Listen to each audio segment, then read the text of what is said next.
Alright, good morning mga kabomba. For today's vlog tayo, ayan nagmamaneho na yung ating panganay na anak ni SKM Click, Stephen Kurt Manzanilla. Ayan po andito po kami sa bypass road. Ayan, at ito nga, papunta po kami na Barangay Sagi ng City of San Fernando, kung saan po nakatira yung bata.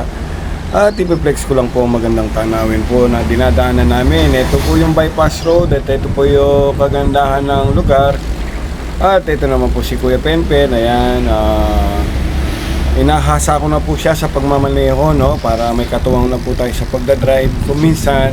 At ito nga, siya na po yung nagmamaneho hanggang doon sa kanya lugar. So hindi muna tayo nag-helmet dito mga kabomba. So nandito na tayo sa barangay San Jose, Malino. Ayan, ayun po yung simbahan at ito po yung eskwelahan, Shoutout mga kababayan, mga kabomba dyan sa San Jose, Malino. Ayan, marami na rin mga proyekto rito, establishmento katulad ng 7-Eleven, Unlocks, OC, ayan, So, shoutout sa lugar nating to. Yun nga, nakasarado pa sila kasi maaga yung ating biyahe, mga 7 o'clock pa lang yan, At ito na yung daanan, Kamuning. Ayan po, Kamuning Elementary School. Ayan, shout out. At maraming tayo sa NLEX. Ayan, So ito yung kung mag-NLEX tayo pagawin Mexico o Manila to anumang bound dyan. Ayan po. So pakakaliwa tayo. Ayan yung pa-NLEX.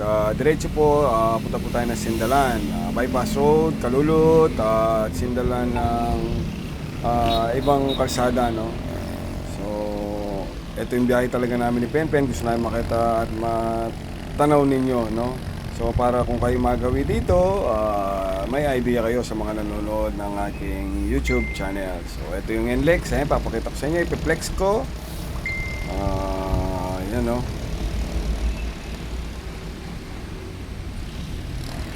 At ito na naman yung Global Construction City. Ayan.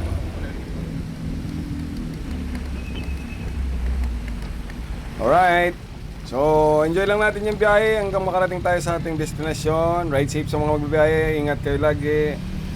Okay.